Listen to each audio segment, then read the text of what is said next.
भारत माता की जय। दोस्तों, मैं आपका भाई आशीष भारद्वाज। प्लीज़ जुड़िएगा और सुनिएगा। अभी हमारे शहर में रेगुलेटर की बहुत ज़्यादा स्कार्सिटी है। हम लोगों की कोशिश है और मैं किसी भी माध्यम से, मैं लगातार डीसी पलामू साहब के कंसल्ट में हूँ। किसी भी माध्यम से कल या परसों तक हम 200 से 150 से 200 डोनेशन कराने जा रहे हैं रेगुलेटर की सदर अस्पताल डाल्टनगंज को। और प्लीज़ पैनिक मत होइए। जो भी लोग जिनको रेगुलेटर की ज़रूरत है, जिनको बहुत इमरजेंसी है, वो हमसे संपर्क करें। मैं कहीं ना कहीं से आपको व्यवस्था करा दूंगा। आपसे हाथ जोड़ के अनुरोध है, आप अस्पताल के बाहर या किसी डॉक्टरों से बदतमीजी ना करें रेगुलेटर और बाकी चीज़ों के लिए। आप मेरे हेल्पलाइन पे फ़ोन करें। मैं अनुरोध करता हूं, प्लीज़ बदतमीजी मत करिए। ये पैनिक होने का समय नहीं है। अभी कुछ डॉक्टर हमको सदर अस्पताल से फ़ोन कर रहे थे और काफ़ी मारमत थे। उनके घर में भी कोविड पॉजिटिव के पेशेंट्स हैं। तो ये हमारा आपका भी मोरल ड्यूटी है।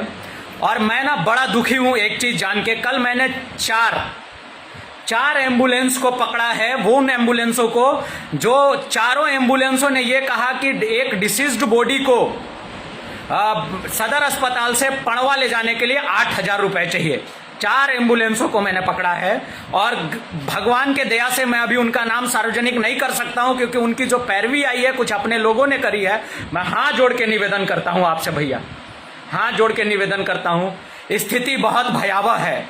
हमारे अपने बहुत तकलीफ में हैं और हमारे जैसे एक भाई पलामू में बहुत ऐसे भाई हैं जो रात भर सो नहीं रहे हैं ताकि हमारा कोई अपना परेशान ना हो, हमारा कोई अपना तकलीफ में ना रहे, उसको किसी कोई ऑक्सीजन की वजह से किसी की डेथ ना हो जाए। प्लीज ऐसा मत करिए, प्लीज ऐसा मत करिए। हाथ जोड़ के निवेदन है।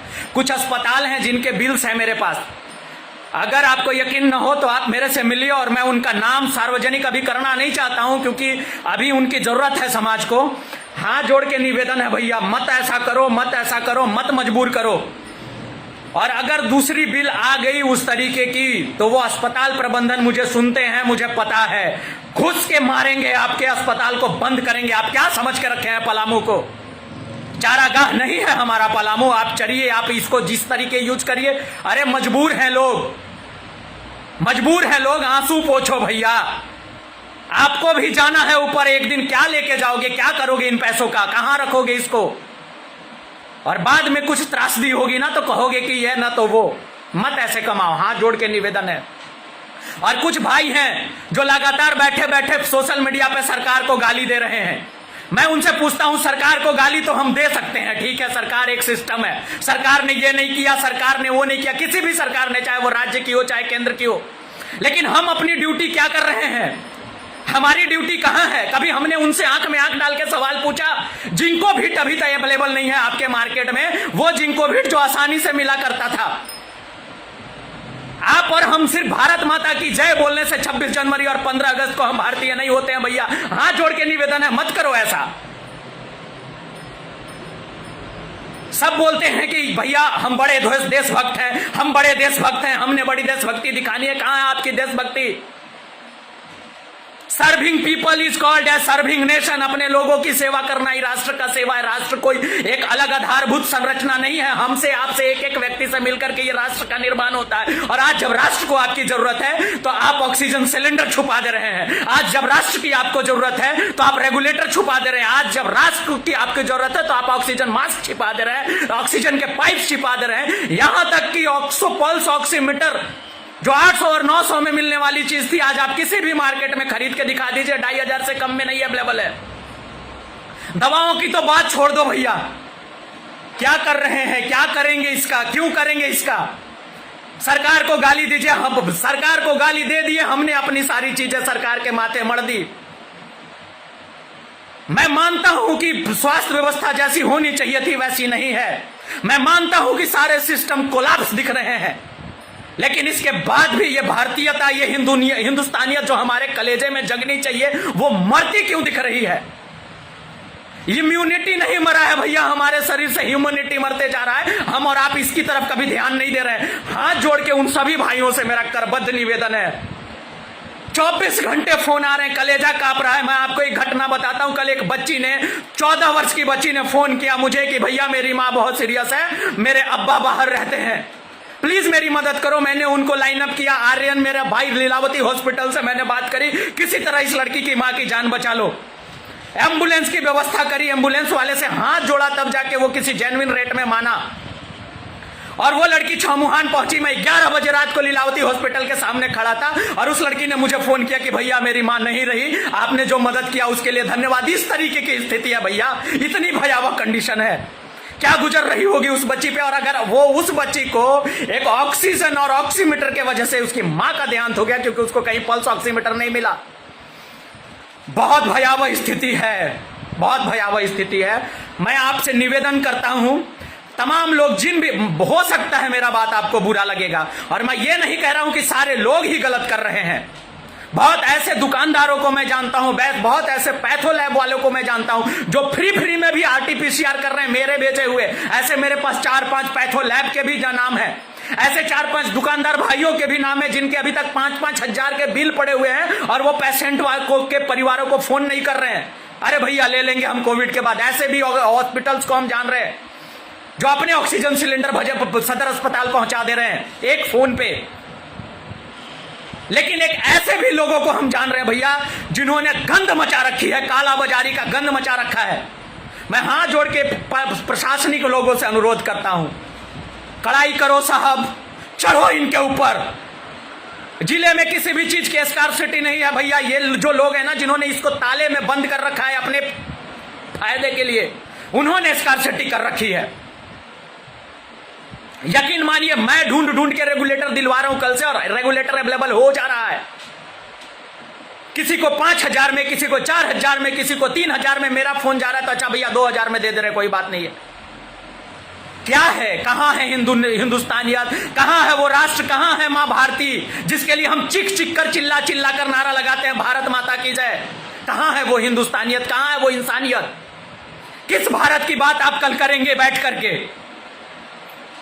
क्या कहेंगे कि हमने क्या किया था जब हमारा देश, हमारा राष्ट्र, हमारे एक लोगों को हमारी जरूरत थी।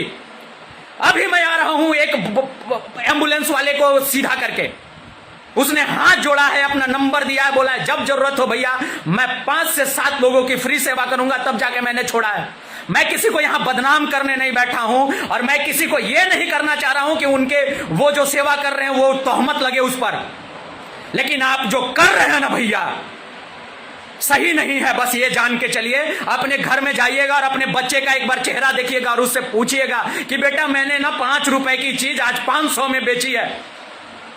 और अगर बेटा छोटा होगा तो उसका जवाब सुन लीजिएगा, आपको पता चल जाएगा कि देश को आपकी आज कितनी जरूरत है। हम प्रधानमंत्री को गाली देके अपना पल्ला झाड़ ले रहे हैं, हम मुख्यमंत्री को गाली देकर अपना पल्ला झाड़ ले रहे हैं। हम क्या कर रहे हैं, हम कहां हैं। बहुत स्थिति खतरनाक है, भयावह है और दिन ब दिन चीजें खराब हो रही है। आप सबों से अनुरोध है, अभी साथ रहने का जरूरत है, हाथ से हाथ पकड़ के एक लोगों को इस खतरे से निकालने का जरूरत है। यकीन मानिए 4-4 बजे भोर तक लोगों के फोन बज रहे हैं, हमारे जैसे कई भाइयों के। हम बेचैन हैं और जब ये सुनते हैं कि हम जिनकी बॉडी, हम जिस पेशेंट को मॉनिटर कर रहे थे वो डिसीज हो जाता है तो उतनी ही तकलीफ होती है जितनी तकलीफ हमारे घर के किसी एक बंदे के डिमाइस होने पे होगा। हाथ जोड़ के आप सबों से निवेदन है, प्लीज कोऑपरेट करिए, नहीं तो उन सभी अस्पतालों में मैं अब विजिट करना शुरू कर दूंगा और फिर भैया मेरे पहुंचने के बाद आपको जवाब देना पड़ेगा और फिर आपकी दुकानदारी मैं बंद करा दूंगा। इस भयावह स्थिति को अपने कमाई का अवसर में मत बदलिए। यह समय बीत जाएगा, नहीं रहेगा, बहुत दिन तक नहीं रहने वाला है। लेकिन ये समय को लोग याद रखेंगे, देश याद रखेगा, पलामू याद रखेगा, डाल्टनगंज याद रखेगा, हमारा एक भाई याद रखेंगे। और उस वक्त जब आपको याद करेंगे और उनको यह लगेगा कि इसने मुझे 500 की दवाई 5,000 में दी थी, आपसे नफरत हो जाएगा। उनको यकीन मानिए, मत करिए ऐसा। बहुत ऐसे लोग हैं जो निस्वार्थ पिछले 20 दिनों से खाए पिए बगैर लगे हुए हैं। उन सभी भाइयों को मेरा सलाम है, तहे दिल से नमस्कार है, प्रणाम है। उन सभी फ्रंट लाइन वॉरियर्स को मेरा सलूट है। लेकिन कुछ वो लोग जो इन सबों के किए धरे पे पानी फेरने में लगे हुए हैं, आपसे अनुरोध है भैया, या तो आप सुधर जाओ या तो हम सुधार देंगे। और ये आखिरी वार्निंग है मेरी उन सभी भाइयों को। अब सार्वजनिक होंगे आप और आपकी थू थू होगी, फिर आप मुझे ब्लेम मत करना कि आशीष भारद्वाज ने मुझे बदनाम कर लिया है। बहुत लोग मुझे पीछे से फोन भी कर रहे हैं कि उनके बारे में मत बोलिए, ऐसा जो होगा कॉम्प्रोमाइज करा देंगे। थू है आप पे, अगर आप मुझे सुन रहे हैं फोन करने वालों, थू है आप पे। किसकी आप हिमाकत कर रहे हो, किसकी आप पैरवी कर रहे हो, आप समझ रहे हो? कल अगर आपकी मां, आपके घर, भगवान न करे, अगर आपके घर के व्यक्ति की जरूरत पड़ेगी तो वही अस्पताल 12,000 रुपया पर दिन का आपका भी चार्ज करेगा और लिख देगा कि अब ऑक्सीजन नहीं है, आप लेके चले जाइए कहीं और। फिर किसको पैरवी करोगे, फिर कहां जाओगे आप? मत करो इसके लिए पैरवी। मैं हाथ जोड़ के निवेदन कर रहा हूं और मैं जिला प्रशासन को भी ये हाथ जोड़ करके अनुरोध कर रहा हूं कि सर आप कुछ करो, सर आप कुछ करो सर, ऐसे लोगों के खिलाफ कार्रवाई करो सर। 2-4 नाम मैं बताऊंगा, 2-4 लोगों के पास मैं चलूंगा। ये मगरमच्छ बन के बैठे हुए हैं, ये गिद्ध जो है सर वो लाश को भी नोच के खाने में लगे हुए हैं। एक 8-10 हजार रुपया मेरे भाई ने एक फोन किया था, मैं उनका आप बोलोगे तो मैं लिंक शेयर कर दूंगा प्रोफाइल का। उन्होंने मुझे मैसेंजर में कहा था, फोन किया मेरा नंबर लेके, भैया डेड बॉडी को रैप अप करने के लिए एक बंदे ने 10,000 रुपए लिए हैं मुझसे। क्या करोगे इस पैसे का भैया? सही नहीं है, सही नहीं है। और जिन भाइयों को भी रेगुलेटर की आवश्यकता है आप मुझे फोन करें और थोड़ा धैर्य तो रखना पड़ेगा भैया। स्थिति भयावह है, चीजें सीमित हैं और जो चीजें अवेलेबल थी उनको हमारे आपके जैसे ही किसी भाई ने अपने गोडाउन में बंद कर रखा है। हमारे आपके जैसे ही किसी भाई ने उसको ऐसी जगह डाल रखा है ताकि उसको रुपए ज्यादा मिल सके। क्या करिएगा?